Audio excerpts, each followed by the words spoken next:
La campagne électorale aux États-Unis après le duel télévisé entre les candidats, celui qui a opposé leur colistier, le républicain Dick Cheney et le démocrate John Edwards, un vieux routier de la politique face à un jeune loup, un débat centré sur l'Irak et émaillé d'attaques personnelles. Serge Kovacs.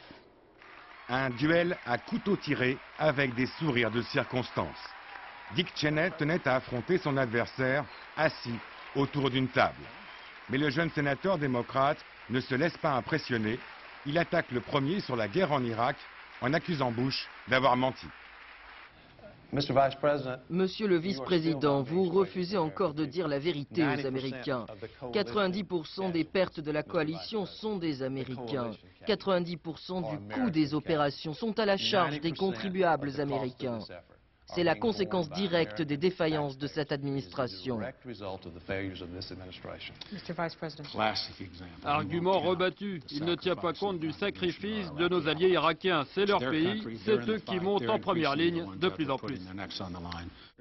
Nouvelle passe d'armes à propos d'Ali Burton, la firme de services pétroliers longtemps présidée par Dick Cheney. Une firme mêlée à de nombreux scandales. Les faits sont là. La compagnie à laquelle appartenait le vice-président a fait des affaires avec les ennemis jurés des États-Unis. Oh, franchement, sénateur, vos états de service au Sénat ne sont pas brillants. Vous avez manqué 33 des 36 réunions de la commission des lois. Dick Cheney s'est montré très pugnace face au talent d'orateur de John Edwards. Mais pour l'instant, la presse américaine hésite à proclamer un vainqueur. Chacun attend demain le deuxième face-à-face télévisé entre George Bush et John Kerry.